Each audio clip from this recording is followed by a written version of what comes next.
Luka ibice 14 umurongo wa 28 kugeza ku murongo wa 30. Luka ibice 14 umurongo wa 28 kugeza ku murongo wa 30.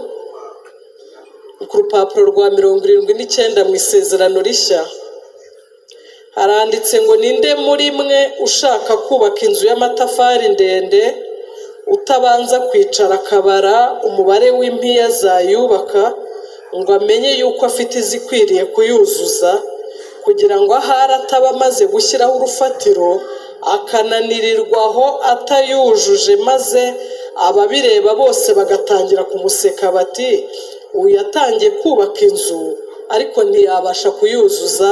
Imana yacu tugire neza.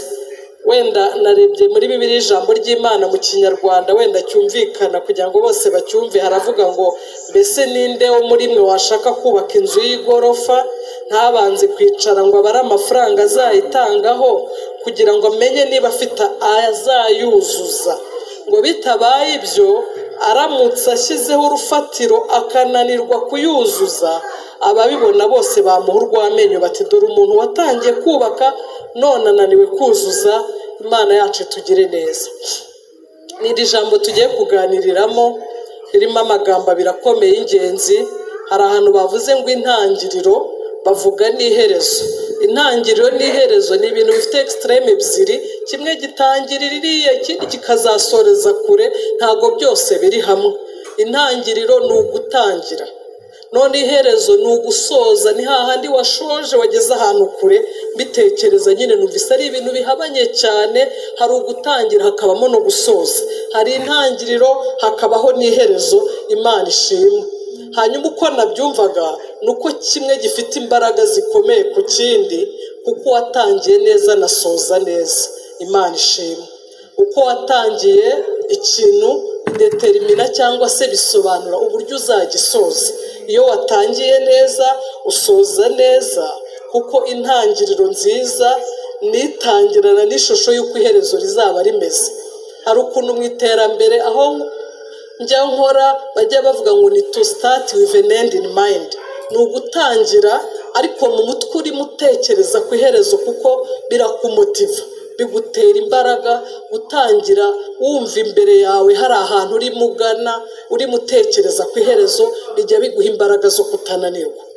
Iyo utangiye udatekereza ku iherezo ry'ikintu, hari n'igihe ugera hagati ugahagarara ukajya ugira ngo wageze aho wagombaga kugera, ariko itangiriro n'iherezo ni ibintu bibiri bitandukanye.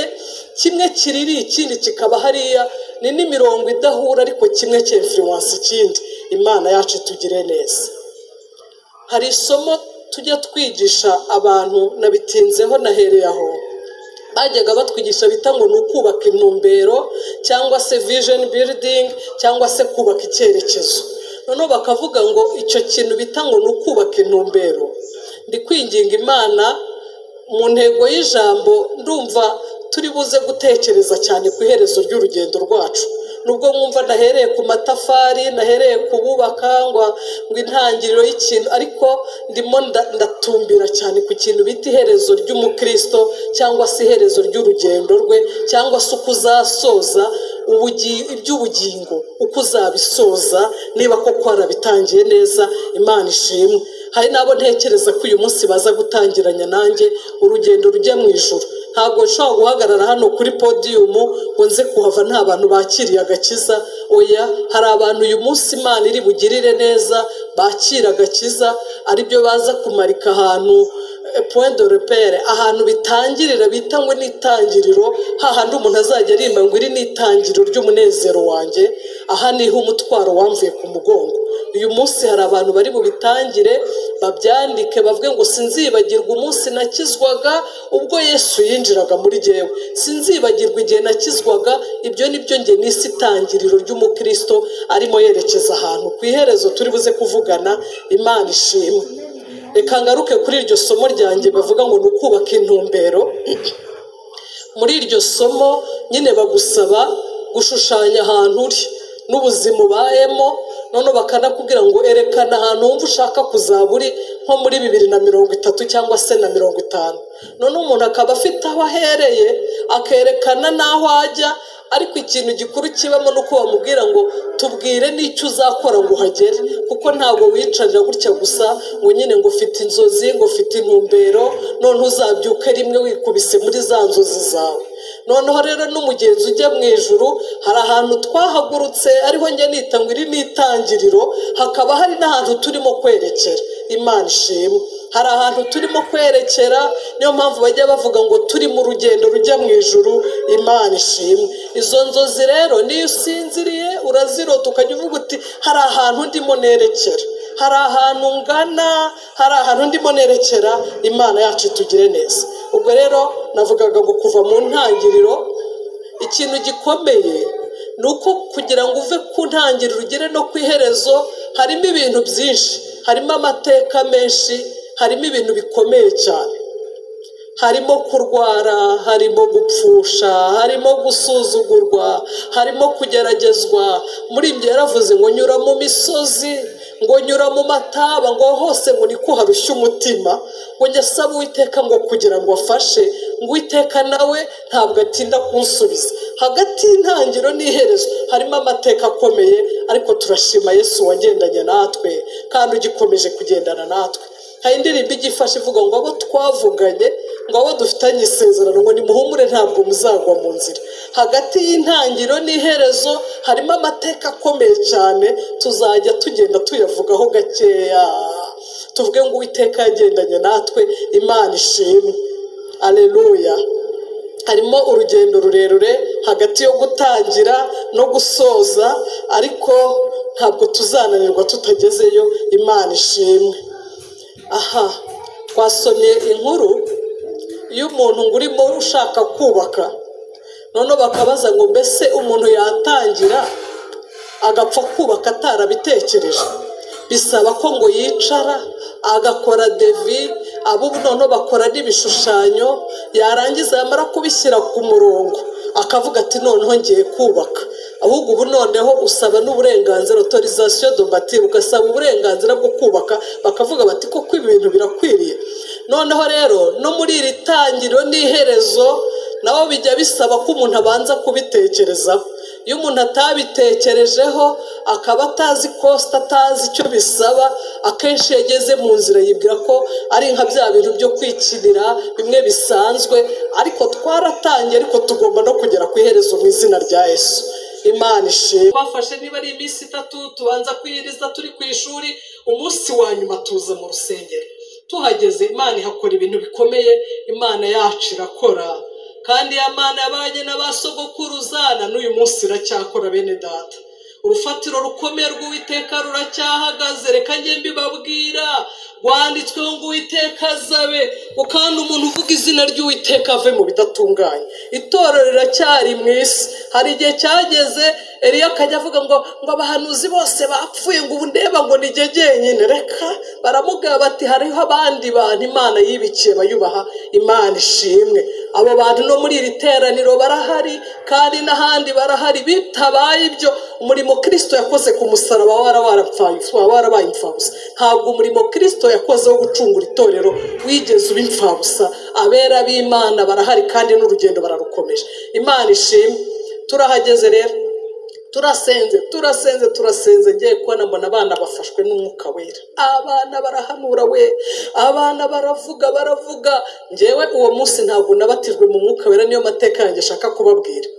Ubwo ndakanuye nk'umuyobozi wa komite waje uherekeje abantu babatijwe mu mwuka wera. Ikintu nibuka nuko umwana umwe mu bo twari kumwe yararize abiri ibyuya, afatwa n'imbaraga z'Imana. Turamubaza tuti byakugendekeye gute?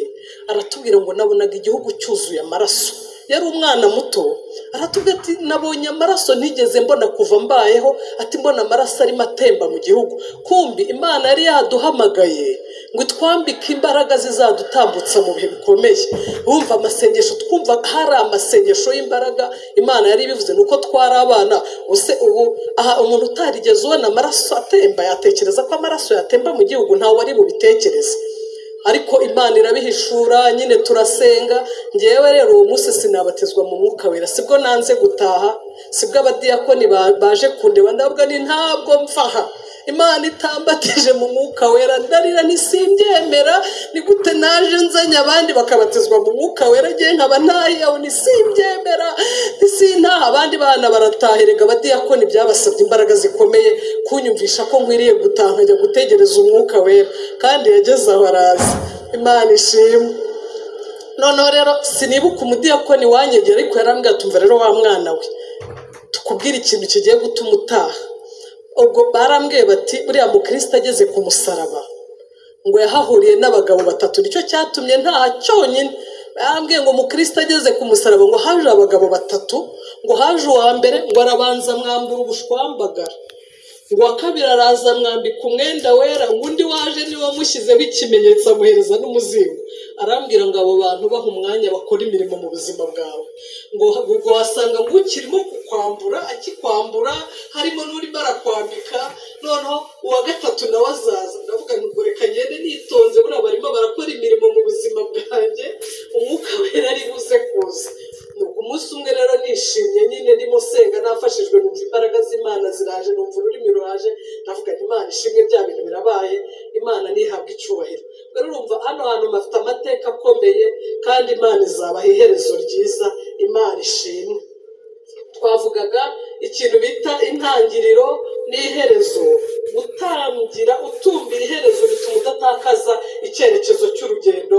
Imana ishimwe. Kandi nk'uko nabivugaga, iherezo naho Kristo ari. Hari indirimbo tujya turimo ngo njya ntangazwa cyane bene data mu n'urugendo rw'abana b'Imana, ngo baragenda ngo ariko ntibananirwa, ngo bafite ibanga umwami yabahaye. Imana ishimwe. Nigaga muri Saint Andre nyine, turangije tuza hano nyine twahitaga mu Gakinjiro, abanyeshuri twirirwa twirije, twasengeraga iki? Twasabaga umwuka wera. Impamvu twasabaga umwuka wera, twumvaga arizo mbaraga z'abizera, kuko iyo wakoraga icyaha uvugaga tubundi uko ntaruzura umwuka wera, umunsi nzuzura imbaraga z'Imana nzagenda nesha. Imana ishimwe. Turaje rero turicaye, ubwo twafashe niba ari iminsi 3 tubanza kwiriza turi ku ishuri, umunsi wa nyuma tuza mu rusengero. Tuhageze Imana ihakora ibintu bikomeye. Imana yacu irakora, kandi ya Mana yabanye n'abasogokuruzana n'uyu munsi iracyakora bene data. Urufatiro rukomeye rw'Uwiteka ruracyahagaze. Reka njye mbibabwira, rwanditsweho ngo Uwiteka azabe, kandi umuntu uvuga izina ry'Uwiteka ave mu bidatunganye. Itorero riracyari mu isi. Hari igihe cyageze Eliya akajya avuga ngo abahanuzi bose bapfuye, ngo ubu ndeba ngo ni jye jyenyine. Reka baramubwira bati hariho abandi bantu Imana yibikiye bayubaha. Imana ishimwe. Abo bantu no muri iri teraniro barahari, kandi n'ahandi barahari. Bitabaye ibyo, umurimo Kristo yakoze ku musaraba warabaye imfabusa. Ntabwo umurimo Kristo yakoze wo gucungura itorero wigeze uba imfabusa. Abera b'Imana barahari, kandi n'urugendo bararukomeje. Imana ishimwe. Turahageze rero, turasenze ngiye kubona mbona abana bafashwe n'umwuka wera. Abana barahanura we, abana baravuga. Njyewe uwo munsi ntabwo nabatijwe mu mwuka wera, niyo mateka yanjye shaka kubabwira. Ubwo ndakanuye nk'umuyobozi wa komite waje uherekeje abantu babatijwe mu mwuka wera. Ikintu nibuka nuko umwana umwe mu bo twari kumwe yararize abiri ibyuya, afatwa n'imbaraga z'Imana. Turamubaza tuti byakugendekeye gute? Aratubwira ngo nabonaga igihugu cyuzuye amaraso. Yari umwana muto. Aratubwira ati nabonye amaraso ntigeze mbona kuva mbayeho, ati mbona amaraso arimo atemba mu gihugu. Kumbi Imana yari yaduhamagaye ngo twambike imbaraga zizadutambutsa mu bihe bikomeye. Bumva amasengesho, twumva hari amasengesho y'imbaraga. Imana yari bivuze nuko twari abana.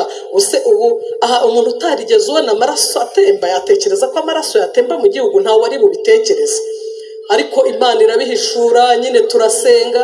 Ngewe rero uwo munsi sinabatizwa mu mwuka wera, sibwo nanze gutaha, sibwo abadiyakoni baje kundeba, ndavuga ni ntabwo mfaha. Imana itambatije mu mwuka wera ndarira ntisimbyemera. Ni gute naje nzanye abandi bakabatizwa mu mwuka wera ngiye nkaba ntahiyaho ntisimbyemera. Ntaha abandi bana barataherega abadiyakoni byabasabye imbaraga zikomeye kunyumvisha ko nkwiriye gutaha nkajya gutegereza umwuka wera, kandi yageze aho araza. Imana ishimwe.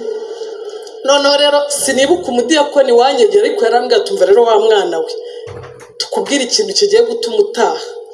Ubwo barambwiye bati buriya mukristo ageze ku musaraba ngo yahahuriye n'abagabo batatu, nicyo cyatumye ntaha cyonyine. Barambwiye ngo umukristo ageze ku musaraba ngo haje abagabo batatu, ngo haje uwa mbere ngo arabanza mwambura ubushwambagara, ngo uwa kabiri araza mwambika umwenda wera, ngo undi waje niwe wamushyizeho ikimenyetso amuhereza n'umuzingo.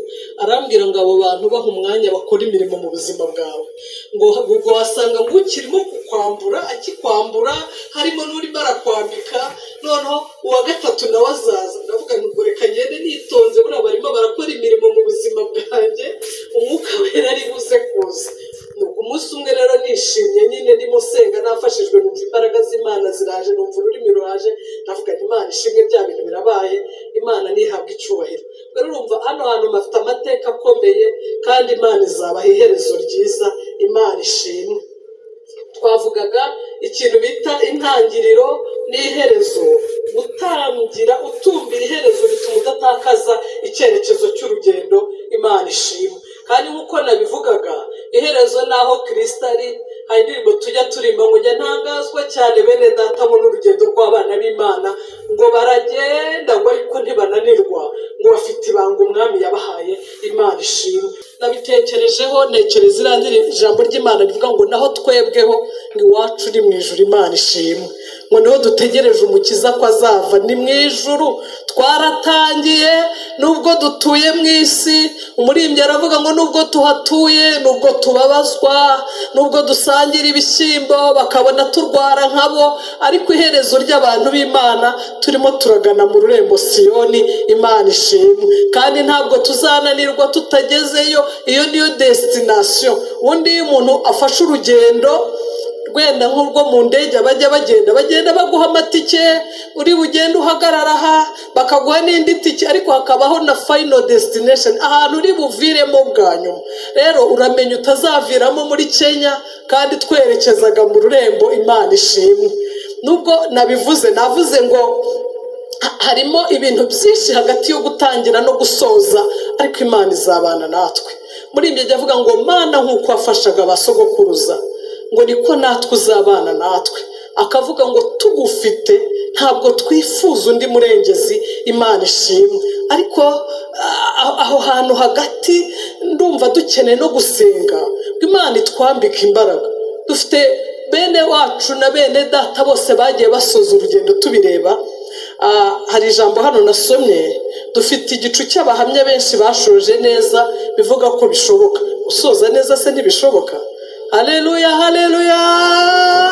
Gusoza neza birashoboka. Njye harabo nagiye nirebera n'amaso yanjye. Buriya tujya dusoma Bibiliya tukumva basogokuruza mu kwizera bagiye basoza, ariko hari nabo nanjye nagiye nirebera, wow, havuga ni buryo gusoza neza birashoboka. Havuga ni niba runaka yarashoje neza. Ndabivuze nibuka umukecuru wabaga iwacu arwara kanseri, ba mama Joyeze baramuzi. Arwara kanseri ya yindi izagica n'inyama zo mu nda n'ibintu byose, ariko aho aryamye mu cyumba, umenya icyo gihe n'imiti hari yoroshye uburibwe yari itaraza, ariko aho aryamye akajya aba yatanze lisite y'indirimbo yifuza ko mumuririmbire, bakicara muri salo bakaziririmba. Bw'umwami Yesu nkunda mukaririmbira muri salo, ntawe ushobora ahantu aryamye akaryama hari namwe mukajya muririmbira muri salo, arimo atunganya ibintu byose, ashyira ibintu ku murongo, agatanga ati ngaho umunsi azagenda ahamagara abantu ati dore n'10 cy'amafaranga nakiriye ndwaye, ngiyi ni inyubako muzayintangire n'ibintu byose. Arasinzira aragenda.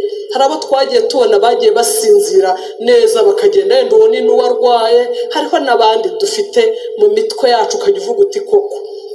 Hari umuntu wari wajyaga atubwiriza ubutumwa iyo za Rugarama aho nakirijwe, najyaga numva bavuga ngo niba ijuru rizajyamo umuntu umwe ngo DPN niwe uzarijyamo. Umugabo yitwaga DPN, kandi ibyo babimuhamirizaga n'ukura akiriho. Ariko no ku musozi wa Rugarama bakavuga ati niba ijuru rizajyamo umuntu umwe, Imana ishimwe ko atari umuntu umwe. Hariho n'ibindi bihumbi n'ibihumbagiza by'abanesheje, natwe tuzabana n'umwami, Imana ishimwe. Ariko uwo mugabo yari umurokore we, barangije ngo no kumwica bakubitaga imihoro arimo yivugira indimi, menya atarigeze amenya ko n'imihoro yamugezeho. Ariko ngo avuga indimi arasinzira aragenda. Hariho bene data batubanjirije mu kwizera, bashoje urugendo neza amahoro, tubizi neza n'Imana ibahamiriza, natwe tuzarusoza amahoro. Ndimo ndavuga ngo birababaje kuba umuntu yatangira inzira ijya mu ijuru ntazayisoze. Hari korasi twajyaga tuvuga ngo waba wararuhiye iki urya munsi utabonye Yesu. Ibuka imisozi watereye, wibuka imibabaro yose wihanganye. Harimo n'abakizwaga bakabakubita koko, bakabasuzugura, bakabavana mu ishuri. Abandi mu gihe cyacu n'abana bajyaga babavana mu ishuri wabo bakabirukana burundu, bakajya kwangara, bakajya kuba mu yindi miryango, bakabaho nabi. Ariko umuntu ntiyihakane Imana, wazagera mu bisubizo wazahura n'umuntu ukajya usanga ati reka nari naribeshye, biriya bintu nabonye biri demode nta nubwo bikigezweho. Ariko ihangane, nubwo urugamba rukomeye turimo turagana mu rurembo, kandi Imana yohereje ingabo zo gutabara abera. Imana nihabwa icyubahiro. Reka some ahantu hamwe ndimo ndegera gusoza, hano mu Baheburayo ibice 11 umurongo wa 13. Mu Abaheburayo igice 11 umurongo wa 13. Reka some twumve. Baravuze ngo abo bose bapfuye bakizera, batarahabwa ibyasezeranijwe, ahubwo babiroraga biri kure cyane bakabyishimira, bakavuga ko ari abashyitsi n'abimukira mu isi. Abavuga batyo baba berekana yuko bashaka gakondo. Iyo baba barakumbuye iyo bavuyemo, baba barabonye uburyo bwo gusubirayo. Ariko noneho barashaka gakondo irusha icyo gihugu kuba cyiza, ariyo yo mu ijuru. Nicyo gituma Imana idakorwa n'isoni zo kwitwa Imana yabo, kuko yabiteguriye umudugudu. Imana ishimwe. Haleluya, haleluya. Ngo nicyo gituma Imana idakorwa n'isoni zo kwitwa Imana yabo. Navugaga ngo hagati y'intangiro n'iherezo habamo byinshi. Niyo wakwinjira muri iyi nkuru yonyine, baravuga ngo bamwe bajyaga babakeba, ngo abandi ngo bakababamba bacuritse. Ngo Bibiliya ikavuga ngo yewe ngo n'isi ntibyari bikwiriye ko bayibamo. Ukurikije ubuzima babayemo, ngo n'isi ntibyari bikwiriye ko bayibamo. Banyuze mu bintu byinshi nk'ibyo nawe unyuramo, banyura mu bintu byinshi biruta wenda n'ibyo uri bunyuramo, ariko ngo barihangana baranesha. Ijambo nakunze ngo bapfuye bakizera. Aka kantu bakizera mu gace h'umurongo, bapfuye bakizera, ngo batarahabwa ibyasezeranijwe, bari bakibitegereje, ngo ahubwo ngo bajyaga babirora biri kure. Niryo rya herezo navugaga. Nifuza ko biba intumbero yawe, ukajya uyireba no mu maso usinzira ukavuga utumva wa musozi biruhanya we, nubwo uterera ariko gahunda ni mu rurembo. Nubwo ibihe byahinduka, nubwo amazi yakwihinduriza, nibyihindurize, nibibyine, nibisa nibishashagirana nibize, ariko muri ibyo aravuga ngo naramaramaje, njyewe ndimo ndagenda. Imana ishimwe ko muri iri teraniro harimo abantu bamaramaje. Turakomeje urugendo, ntabwo abantu bagendera rimwe, abantu bagenda basinzira buhoro buhoro. N'ikimenyimenyi nuko ujya ugera Rusororo ugasanga irimbi ryaruzuye, nuko harimo abantu barimo bagenda. Wazagera mu Busanza bati irimbi ryaruzuye, wenda wagera n'ahandi Nyamirambo barahafunze bakakubwira ngo amarimbi yaruzuye. Nicyerekana ko abantu bagenda. Ariko tujye tugenda nk'abantu b'Imana, nitubaho tubeho kubera Imana, nitunagenda tugende neza. Baturirimbire neza, barokore banabasezera neza, baducurangire gitari, bavuga ati uyu muntu yabaye umuntu w'Imana. Ariko bino bintu biraryoshye, nta nubwo sinzi niba mubyumva. Ujye uvuga utubu Pawulo avuga ati narwanye intambara nziza, narinze ibyo kwizera, ibisigaye mbikiye ikamba ry'ubugingo ry'umwami wacu umucamanza utabera za makuru rya munsi. Imana ishimwe. Niba turiho kubera Imana, niba dupfa kubera Imana, ibyo nta nubwo ari ikibazo gikomeye. Ahubwo ukuntu umuntu asoza iby'urugendo rwe. Imana yacu itugire neza. Ngiye kwinjira mu mwanya mwiza wo gusenga. Urebye navugaga ko ngiye gusengera abantu babiri. Ndashaka gusengera umuntu ushaka gutangira inzira ijya mu ijuru. Ntabwo ari ibintu bigoye, nabonye gutangira hari bitagora, kubera yuko niba ari uko ngiye bandaritse nagera mu rusengero batera umuntu ushaka kwihana ngahaguruka, numva bidakomeye. Kuko iyo Umwuka Wera yavuganye nawe nuko abarimo arakurarika no kuba wageze muri iri teraniro nuko Imana yari gufiteho umugambi mwiza. Mu kanya abayobozi bari bunyegere dusenge, ariko numva ashaka gusengera abantu bashaka gutangira rya tangiro twavugaga. Navuze ngo iyo watangiye neza usoza neza, reka nisobanure, nuko harimo n'abatangira nabi. Hari igihe umuntu mubaza wigeze ukizwa ati simbizi jewe nabonye njya mu rusengero mbona barambatije, ukajya wumva nta n'amateka yo gutangira afitanye n'Imana. Hari uwambwiye ati jewe mubajije mu banyagice arambwira ngo njyewe ngo nta kintu nigeze nihana, ngo navutse iwacu ari abarokore, ngo nta cyaha nigeze nkora.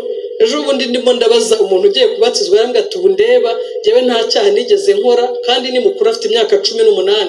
Ati navutse iwacu ari abarokore, ati mbikuriramo kugeza na n'uyu munsi nta n'icyaha na kimwe ndakora. Namugani ayushwa ibyo urimo urambwira, ati nukuri jewe numva ntacyo nzi. Mene nk'uwo iyo ageze imbere agahura n'intare zasamye, hari n'igihe yisubirayo kuko bajya bavuga ngo wababariwe cyane akunda cyane. Nta nubwo n'abantu bose ari ngombwa ngo babe barakoze ibyaha, ariko kuba nta mutima wigeze wumva ukwemeza ko ukeneye Yesu, uri umunyabyaha, uri umunyantege ngo wumve ukeneye Yesu, akenshi bijya bigora gukomeza. Ariko umwuka wera ajya yemeza umuntu, akakwereka ubukene bwawe, akakwereka intege nke zawe. Niwo murimo w'umwuka wera. Hari umushumba nanyegere muyobozi, turasengera abantu bashaka kwakira Yesu nk'umwami n'umukiza wabo ari bwo bwa mbere, hanyuma tuze no kwisengera nk'itorero. Ongera wikomitinge, ongera usinye andi masezerano, uvuga utumva nubwo mbibona ko bigoye, hari aho tugera ugasanga gukizwa bitakigezweho, cyangwa harajemo na za logike nyinshi, nubura ubwenge nzakureka, ukajya usanga nyine amaranjoma yabaye menshi, nyine abarukoreye ngo babyise ngo ukwiyaranja. Ariko nukuri reka nibutsa abagenzi, navuze ngo ndibutsa abagenzi ko tutaragera ku iherezo, turi mu rugendo kandi turimo turagana mu rurembo. Imana ibaha imbaraga tuzahurireyo, tuzafatanye kuririmba za ndirimbo zirimo zitegurwa mu gitaramo. Imana ibaha umugisha mwinshi, ndabakunda.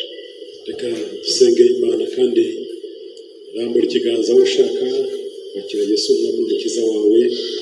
Wavuye mu rugo, Yesu agumisha, wavuye mu rugo ufite umutima ushaka Imana, kandi Mwuka Wera yakuraritse kugira ngo uyu munsi wakire neza y'Imana.